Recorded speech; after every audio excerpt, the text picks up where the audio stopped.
everyone, and welcome to today's virtual program at the Commonwealth Club of California.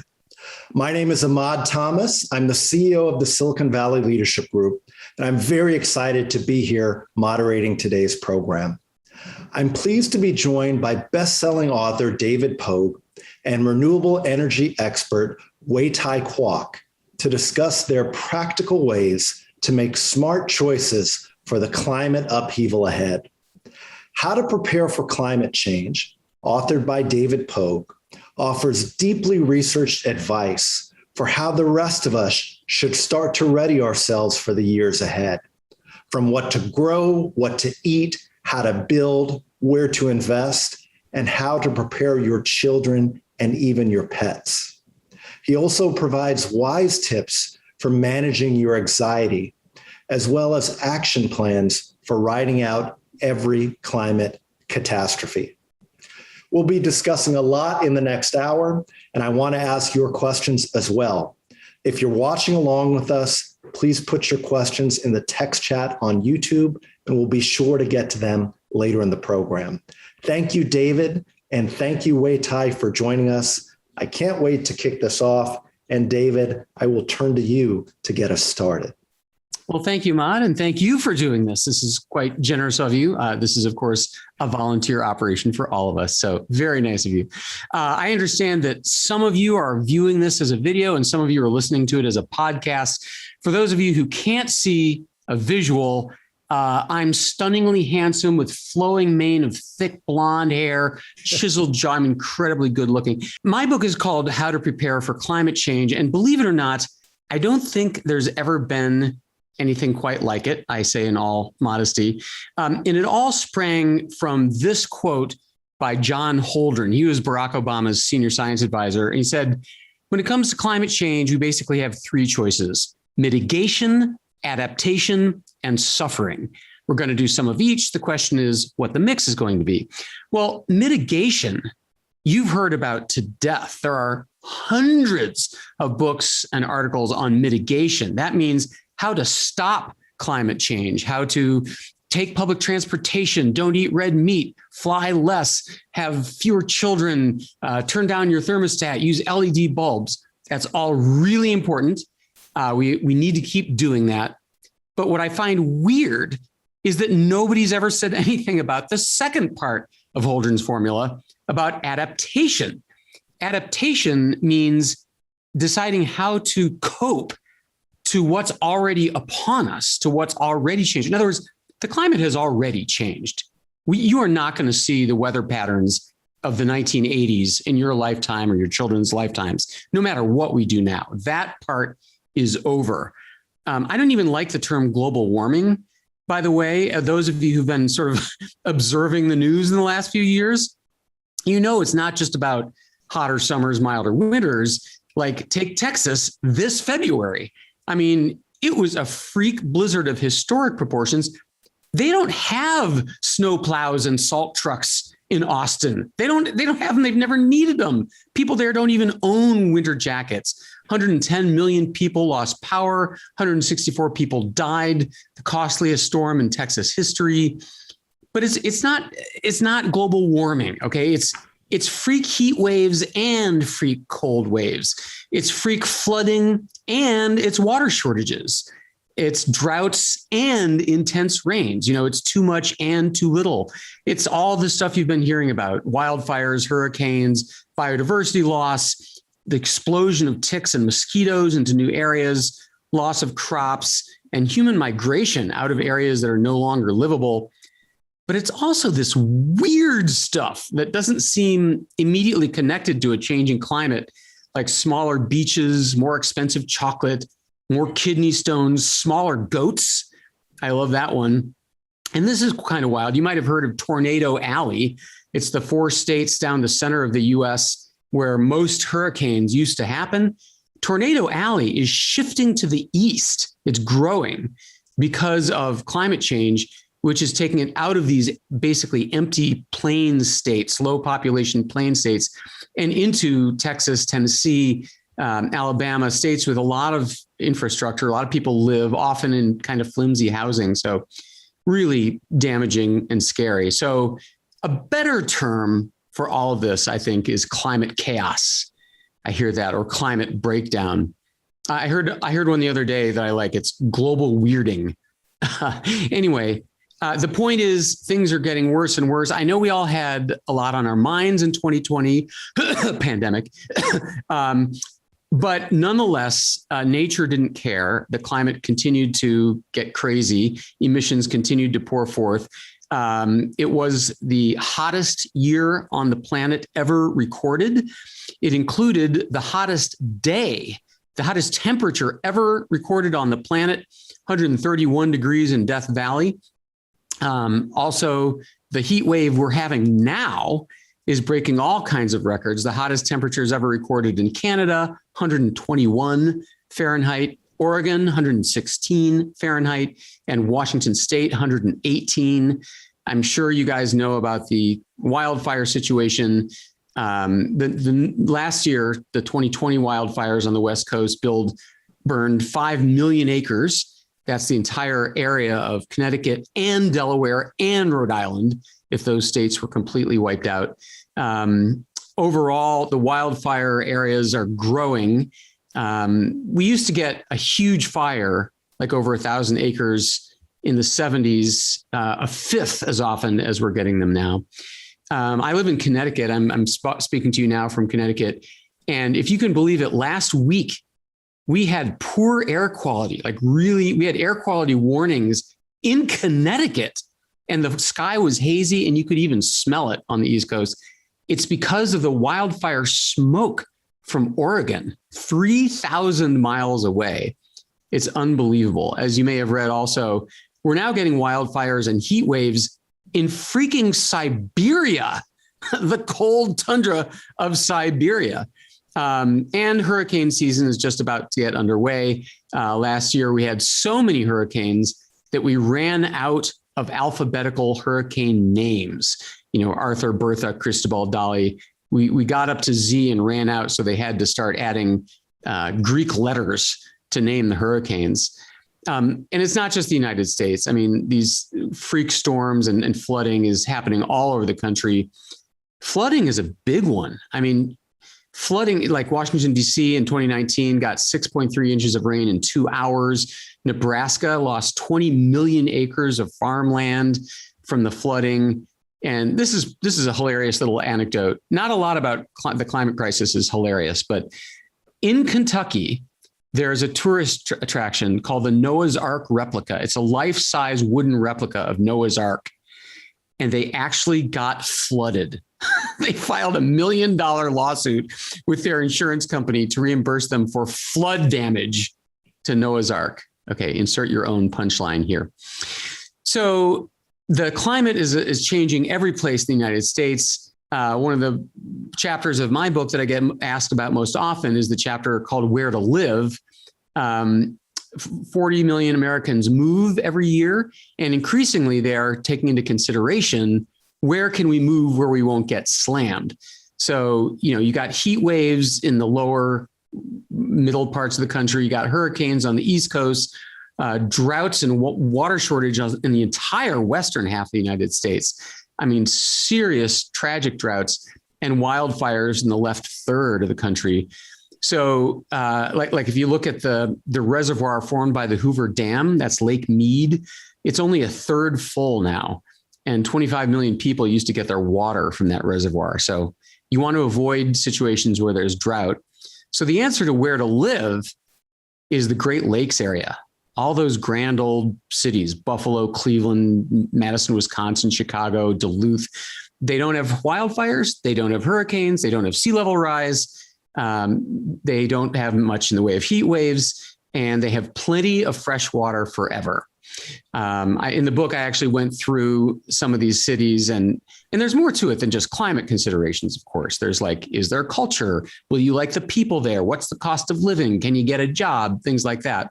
But the winners were Madison, Wisconsin, gorgeous city, constantly rated the best quality of life in the country, built on 5 lakes.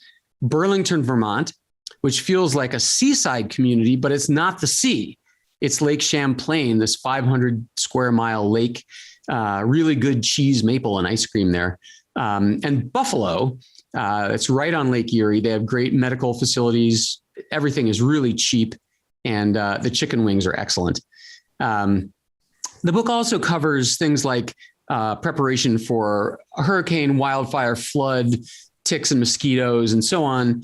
The book is 620 pages long. So the Commonwealth Club is really persnickety about limiting our talk to under 11 hours. So I'm just going to give you a couple of highlights of these emergency chapters. Here's one thing you can all do like right now. You can all download this free app. It's from the American Red Cross, and it's just called Emergency. And it's really cool. You put in your address, your kid's address, your parents' address, and then you can put the app away and forget it. If any of 57 different kinds of emergencies come your way, climate emergencies or, nuclear leaks and that kind of thing, this thing will come to life and start squawking to get your attention and give you directions to the nearest shelter. What really gets me is when people die in these hurricanes and these wildfires because they didn't get warned. They didn't know that the wildfire was coming. And so they die in their homes. There's no reason for that to happen. So get this app. I would make a go bag. Did this with my kids. It was fun. It was like a scavenger hunt. A go bag is like a backpack you keep by the front door. If you live in California, you probably know a lot of people who have these already. It's got 2 days of supplies in it, food, water, first aid, that kind of thing, so that you can grab it and go when you hear the evacuation command instead of fuffering around in your house trying to waste time gathering up stuff. One thing that a lot of these disasters have in common, whether it's wildfire or hurricane, is losing water. And I know the common wisdom is fill your bathtub before the storm, blah, blah, blah. Like, I don't know about you, I'd probably rather not drink out of my bathtub. So I wanted to point out that you have water supplies already in your home, fresh, clean water that you're probably not thinking about. Your hot water heater, for example, there's 40 gallons of fresh water right there, even if the town water gets contaminated. You have water in your toilet. Every toilet has 3 or 4 gallons. I'm not talking about the bowl, unless you're a golden retriever. I'm talking about the tank. You've got fresh water in there, and you've got water in the pipes of your home. The other thing that happens a lot is power failure. This happens in all the California wildfires because guess what? Your cell towers and the electrical plants are all part of the same grid. And when the grid goes down, you lose power and cellular service, and your food goes bad in your refrigerator and so on. So the solution there, of course, is a generator. It doesn't have to be terribly expensive. Home Depot has gas powered ones for about $250. Or for $15, you can get a hand cranked generator from Amazon. It's got just enough power to recharge your phone. It also has a built-in emergency radio and flashlight. Or if you've got the bucks, like for $5,000, you can get what's called a standby generator. These are the ones that are installed permanently beside your house and kick in automatically when the power goes out. Just one last thing on my end. This book has been called the first uplifting book about climate change. Now, it was my editor at Simon & Schuster who said that, but still totally unbiased. And that's because what's depressing about the climate or anything is feeling like the situation is bad and you're helpless to do anything about it. So by taking action, by preparing yourself, by making yourself more resilient, you sleep better at night because you have fought the depression that comes from learned helplessness. So the book ends with a chapter called Where to Find Hope. And if you had asked me before the most recent election, I would have had a much harder time with this, but there is a lot of hope. United States greenhouse emissions have in fact dropped substantially in the last few years, not because we're such great citizens, but because natural gas, fracking, has largely replaced coal in many places. There were those 4 years where the federal government did nothing about climate change, and in fact, excised the words climate change from federal websites. But even during those 4 years, 24 states had this thing called We Are Still In. They remained committed to the Paris Agreement goals, even though the federal government was not. So the work did not stop during that time. California was a founding member of that group, by the way. Another thing that gives me hope is corporations, traditionally the biggest polluters, have now realized it is shameful to not participate in the decarbonizing revolution. 250 giant, huge corporations are taking the lead to go to carbon neutrality. Let's look at this. Alphabet, Amazon, Apple, and Microsoft all pledged to be carbon neutral or run on total renewable energy. Some of them have already. Amazon 2 years ago had no carbon reduction program at all. They weren't addressing climate change at all. And what's cool is that corporations are being beset on three sides. First of all, the populace, right? Their customers are complaining about them being polluters. Investors are putting pressure on them. They don't want to invest in polluting companies, and increasingly their own employees. So that's what happened with Amazon is the employees almost had a revolution, a mutiny, and they forced Amazon to change their tune. So now Amazon pledges to be carbon neutral by 2040. They're buying 100,000 electric delivery vans. They're spending $10 billion on climate science. They're building massive wind and solar farms and so on. So there's a little taste of what I've been doing for the last 2 years. There really are two reasons that you should prepare yourself and your family for the changing climate. One is the obvious thing, right? You'll be ready when something bad happens to your area. And it will. I can't tell you the date, but bad things are coming. And second, you'll feel better knowing that you are prepared. You're feeling less vulnerable. I do believe that decarbonization will come. I think it'll take 80 years or so, but all you have to do is look at the young people. We're going to die off. They're going to run the country. And they will decarbonize. Younger people care a lot. So until then, I recommend that you prepare. And I have one last slide here because this is a virtual event. I can't actually be at the Commonwealth Club. I want to make you all the following offer. Since I can't sign your book in person, if you email me, here's my email address, Pogue, my last name, Pogue, at me.com, M-E, Pogue at me.com. I will hand sign an autographed sticker, a book plate, and mail it to you so you can slap it inside your copy of the book. Anyway, thank you for your time, and hello, everybody. Yeah. Thank you so much, David. Yeah, I got my copy right here. I got to reach out and get that sticker signed. I'd offer a couple. You're worth a fortune on eBay. A couple comments, then I want to make sure to bring in Wei Tai. The first, I'd say, surprised to see 2020 got 1 star.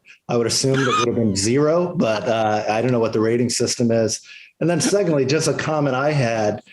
To me, the book, I might not even recommend reading it chapter by chapter. I think you go through your first couple chapters, and then you can see for Californians, flooding is probably not top of mind for us, but you can look at wildfires and other pieces of the book. So it's a nice resource that you can just flip through chapter by chapter. I don't know if that's by design or how you recommend reading it. Maybe I was intimidated by the 600 pages, but that's the way I went about it. But Wei Tai, I want to make sure to pull you in here. And I see we may have an actual physical tour of where you are. David, fantastic book. I buy a lot of climate change books, and it wasn't until I got your book that it's the first book that my wife grabbed out of my hands, and she wouldn't let me read it until she'd gone through it. So that's a huge compliment to you. But let me pivot and just say that in preparing for climate change and thinking about your final thing about hope, what is it that we can each do to take action and then uplift ourselves? And so I want to talk about what I've done and my wife has done with our very own home to get rid of all of our natural gas appliances and to power our home by with all electric appliances powered by 100% renewable energy. And my story begins really like 3 years ago when I thought doing something like that would be very difficult. It'd be really expensive. It would take a lot of time to convert to become a decarbonized building. But the more I actually read about it and I learned about the latest technologies, I learned that my assumptions were wrong, wrong, and wrong. It actually wasn't that the case. And so I want to share with you that we did move forward to decarbonize our home. And so I'm going to take you on a quick walking tour of my house. I'm here in my kitchen, and I'm going to share with you just a couple of my experiences of having done this. And so the first stop is going to be over here at my cooktop. We used to have a gas stove, which we loved. We cooked a lot of stir fry and so forth, but we bought this sort of sight unseen. We never even used an induction electric cooktop. But when you ask some friends who also cook Chinese cuisine, can you actually do some stir fry? They said, oh yeah, no problem. It works great. And so the key with these induction electric is that you need to have a special pan that is a steel pan that a magnet can stick to. So, this pan is going to work because this magnet sticks to it. And I could actually turn this stove onto high and put my hand on it and nothing's happening. I'm not burning my hand because really this stove, induction cooktops use magnetic technology, which causes the molecules in the pan to vibrate against each other and create heat. So I'm going to actually pour a little bit of water into this steel pan that I'm making here. And I'm going to bring this, my computer up a little closer for those in the audience who can see. And we're going to just see what happens with the water heating up here. And one of the great things about having induction cooking is that there's no open flame. There's also no combustion and air pollution coming out of this. And so it's a bunch safer. And hopefully the audience can see that you see a little bit of boiling water happening already. And the steam is coming up here. It's making a bit more noise and going into robust boil. We found that these actually cook. They're so efficient because the heating's happening in the pan. And let me turn it down to 50%. And you can see how responsive it is to changes of temperature. So it's not heating the air around the pan like a regular flame would? That's right. So the pan is actually, the heat is being created in the pan by the molecules in the pan vibrating against each other and creating the actual heat. So the pan is cooking the food. And one thing that I totally didn't know on this journey, and as we changed to electric cooktop, was the amount of indoor air pollution that my previous gas stove had, because I would never put my propane gas grill in my house and run it, right? We don't do something like that yet. How can we do that with our gas cooktops? And if the EPA regulated indoor air quality, which it doesn't, I think more than half of California's gas-powered homes would fail. And so that was something that I learned, and that we really feel a benefit, the health and safety benefit of not burning fossil fuels in our gas cooktop. All right, so let me take us to the next stop on the tour here, and I'm going to talk about heating and cooling of my home. In the past, we had central air conditioning and gas furnace, and we ended up taking all of that out. We took the ducts out of the attic and the ducts out of the crawl space below and replaced it with a mini split heat pump system. And that's what you see over my shoulder here. And each of those mini splits is controlled by a remote control. I'm going to go ahead and point the remote control at the mini split, and we're going to watch the vents open. And this is currently set on 72 degrees. And what we're doing here is we're actually going to cool down the inside of my house, because how does a heat pump work? It actually takes heat from inside my house and pumps it outside. It takes the heat out, thereby cooling my house. And one of the great things is that these products also work in reverse in the wintertime, and they actually bring heat from outside into my house to warm it up.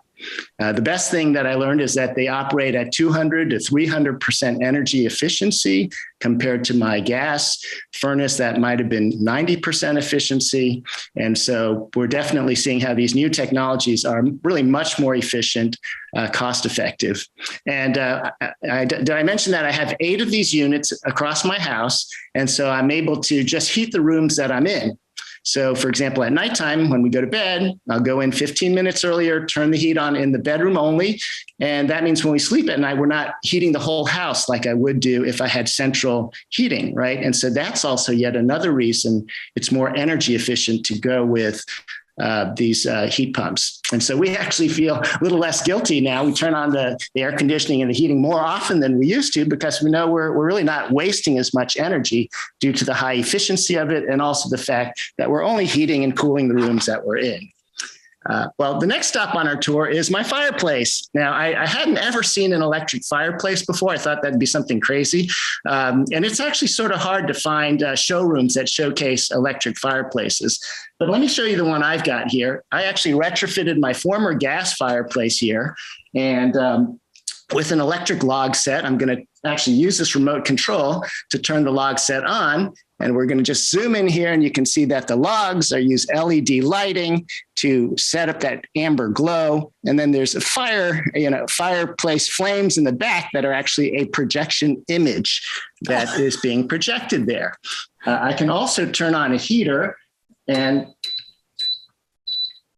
feel that there's 1,500 watt, sort of like a hair dryer type of power to emit warm air here in front of the fireplace. So wait, Ty, is that giving off heat that's similar to what a real fire would give off? Well, not a real fire. I think it's more gentle heat, but it's still 1,500 watt hair dryer. If you put your hand on a hair dryer, it's pretty hot. So it's a warm sensation. And, again, I think the fact that my heat pumps are heating my house at 300% energy efficiency, there's no reason why I would use a 100% efficient radiant electric here when I could be doing 300% efficiency with my heat pumps. Wait, Ty. So just to be clear, so how is that saving the environment? How does that help with your energy consumption? Oh, so how is it saved by environment is because by moving away from burning natural gas, which is methane, high greenhouse gas, and relying instead on electricity generated by solar panels and so forth, I have a zero emission home. And I actually want to, thank you, David, for an excellent segue into some slides that I wanted to share with the audience here for the outside of my house, because we don't have time to go outside. But here's a picture of what it looks outside. The heat pump ductless mini splits I was talking about. I have 2 heat pumps outside to handle that. And I'm sharing a few pictures of what the bedrooms look like with the mini splits on the wall. Originally, my wife thought these things are going to look really ugly in our house. You better not put them in there. But, after we did it, they look okay, and she doesn't mind so much. We also installed a heat pump hot water heater. We got a version here called a split version, but they also sell single versions where the heat pump sits right on top of the other version. And a lot of people are asking, well, how much did it cost you to do this, Wei Tai? And so here's a slide that in total, it says $56,000 that we expended. Half of the budget, $27,000, was for a ductless mini splits that I talked to you about. We also took the opportunity to do some energy efficiency measures for like $11,000. And then we had the heat pump water heater itself was $76.50. We did, because we have wildfires out here in California, we used the opportunity to put in a ventilation and filtering system for $7,200. And then that cooktop I showed you was $2,500. And then the fireplace behind me, $475. So now people also ask, what type of incentives did you get? And unfortunately, the only incentives 2 years ago was a $500 federal tax credit, which was not too much. But the good news today is just in the last 2 years, there are a lot more local incentives, thousands of dollars, at least here in California in the Bay Area, and even new federal legislation being proposed in Washington as we speak, that's trying to offer $10,000 to even $14,000 for low and moderate income families to do building electrification projects like the one you've just seen. So I'm really hopeful that this is the direction that we're headed as a society. And another question people ask is, well, what happened to your energy bill after you did the conversion? And so after I lived in my house for 12 months as all electric, I dug out 5 years worth of gas and electricity bills to compare my all electric home versus the previous 4 years.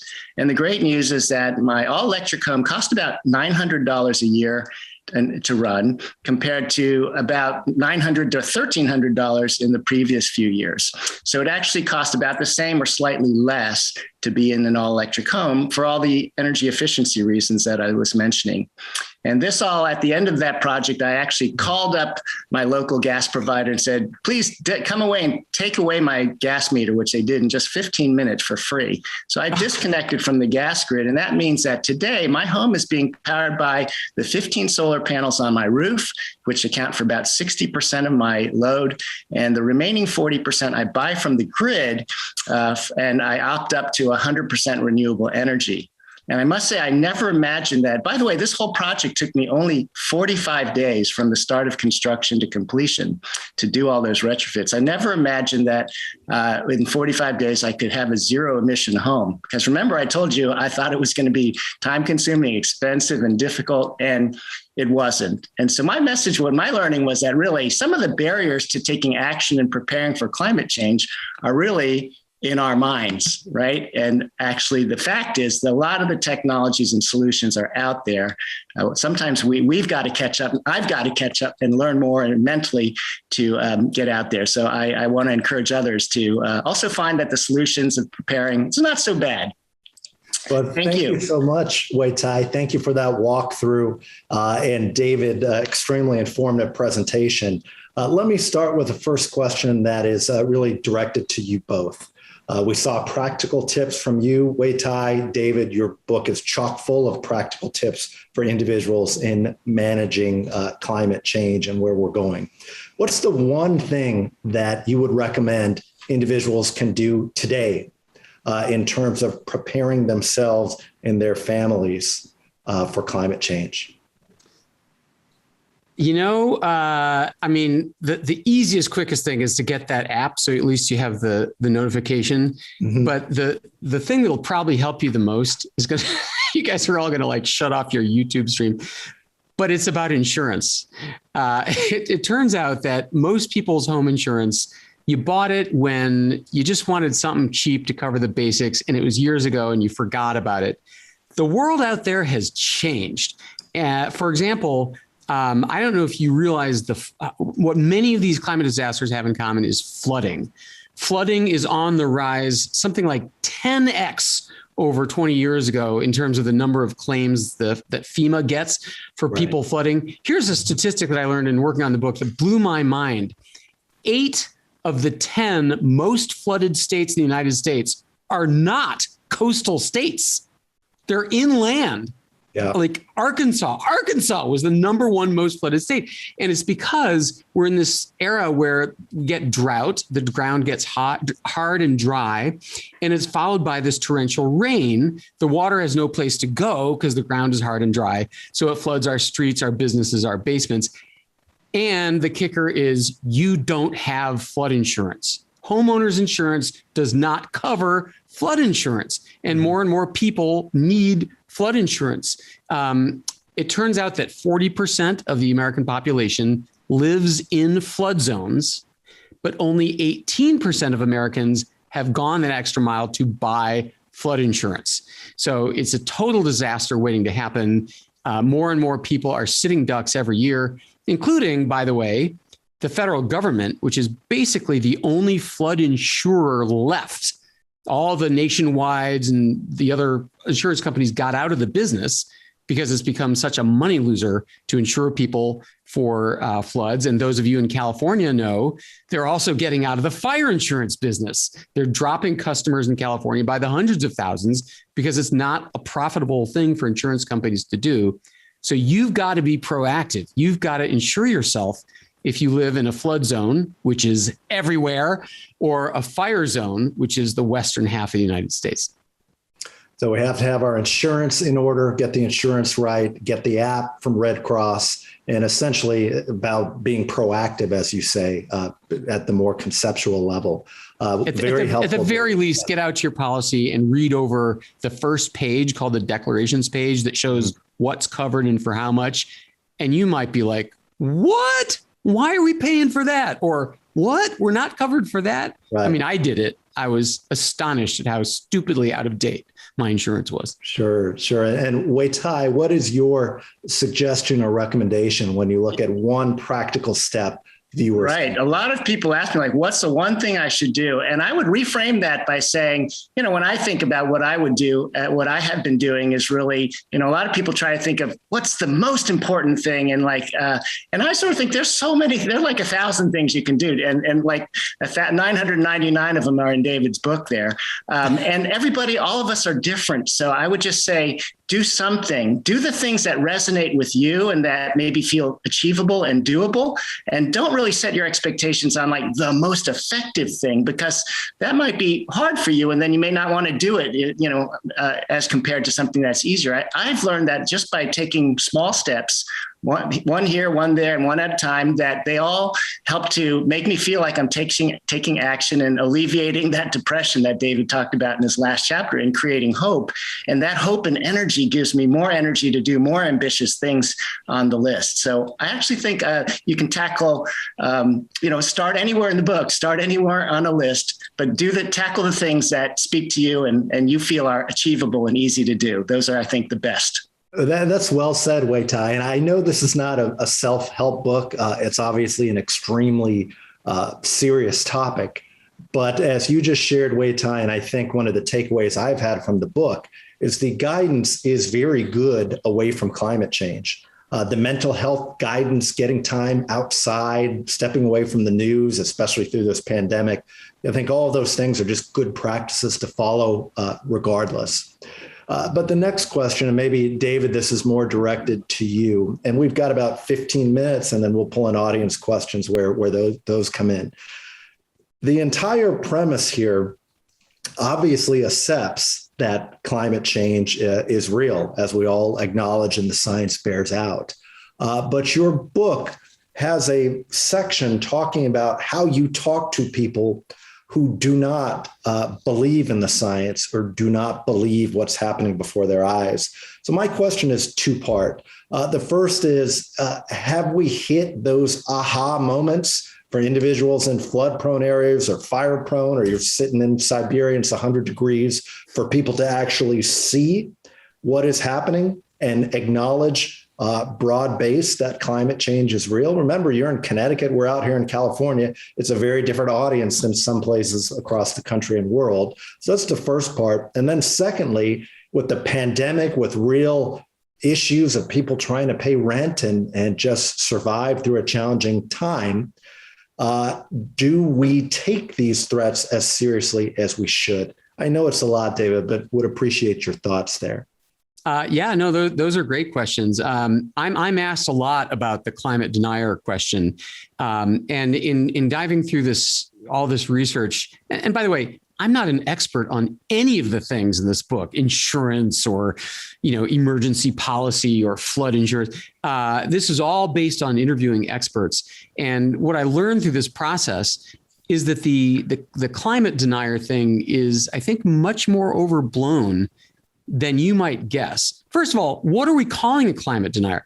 Are we saying that there are people who deny what they're seeing out the window, who deny that the West is on fire, who deny the drought that's making their grocery prices go up, that deny that Hurricane Katrina happened? I don't think there are people like that left.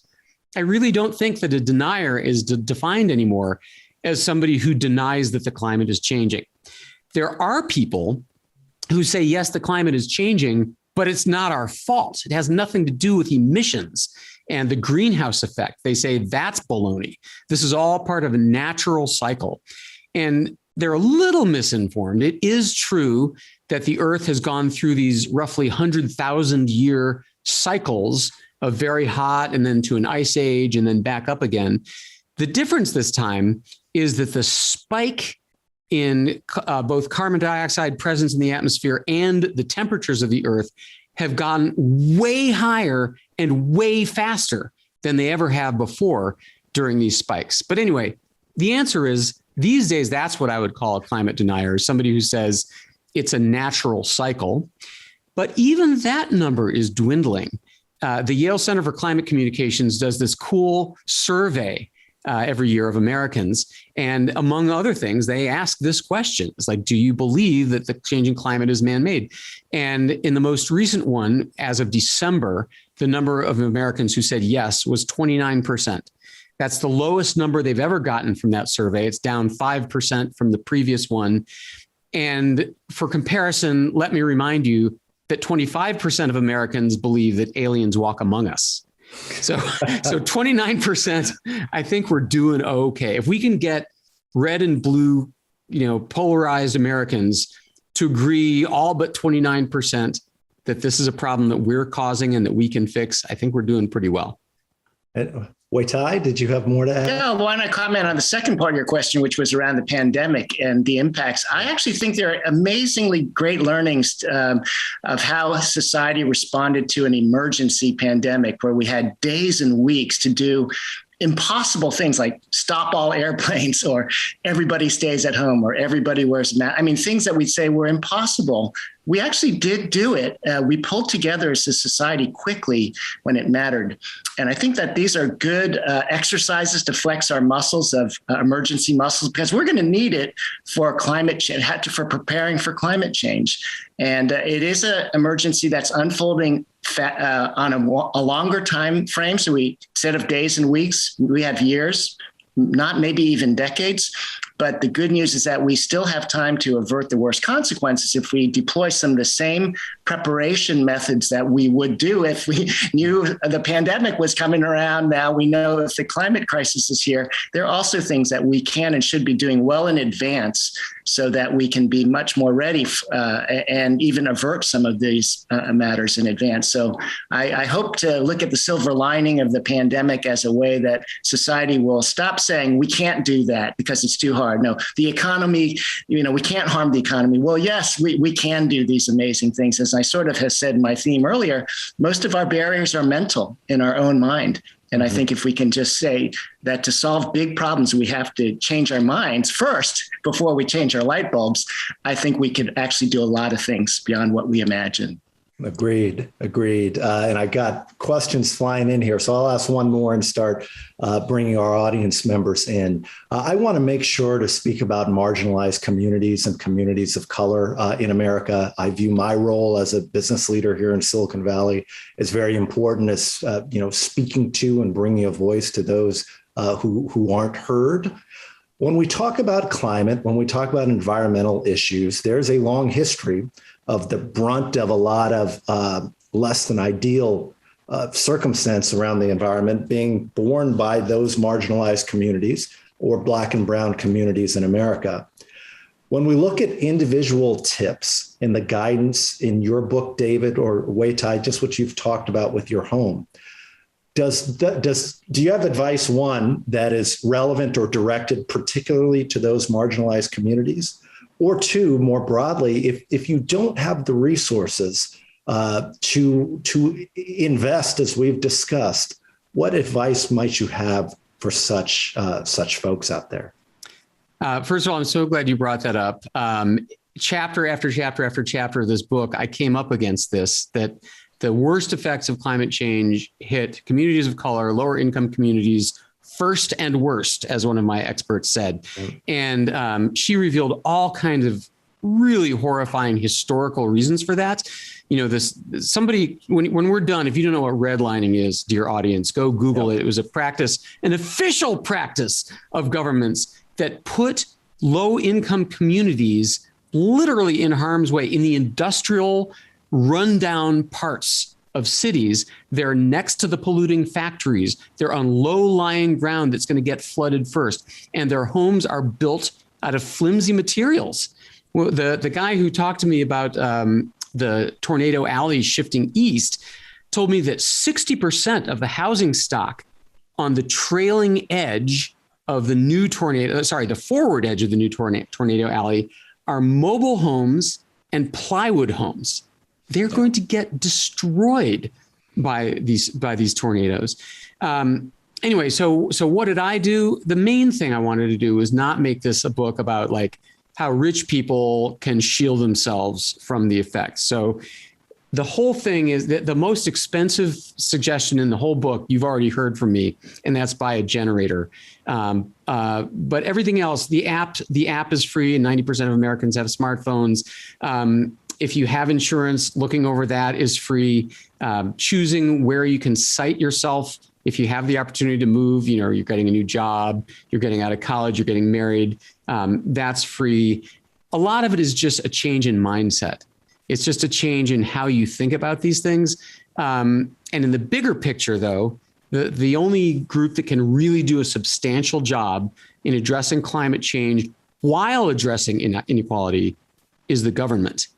And I would say, if anyone's doing it, it's the current administration. Every time Biden talks about climate change mitigation, he says, and we have to do it fairly, over and over. It's baked in to every step they're taking. And I'm greatly hopeful about that. Well, I also hope, I got to mention it, the new EPA administrator, Michael Regan, he's incredible. And the way he speaks so authentically around environmental justice issues, frankly, really bringing a spotlight to them that really was not here just over the last 4 years. I really see his leadership as being vital to these conversations.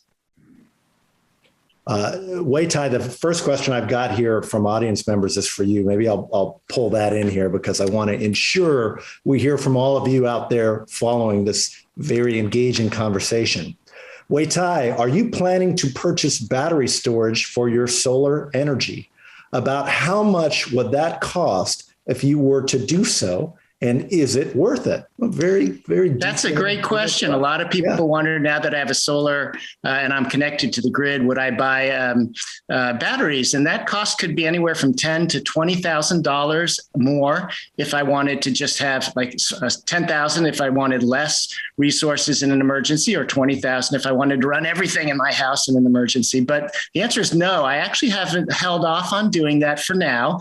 On the one hand, because if there's a power outage, I feel like I'm going to eat peanut butter sandwiches and apples and bananas and, ride out the outage without electricity. I don't feel I need electricity 100% of the time.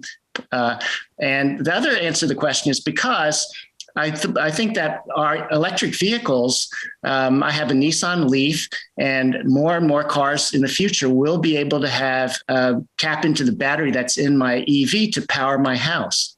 So that's called vehicle to grid infrastructure, which has been talked about for a while. But I think given the wildfires that we've seen more, I hope and I see on the roadmap for these EV companies to be able to plug right into my house so that in these emergencies, I would just tap into my car.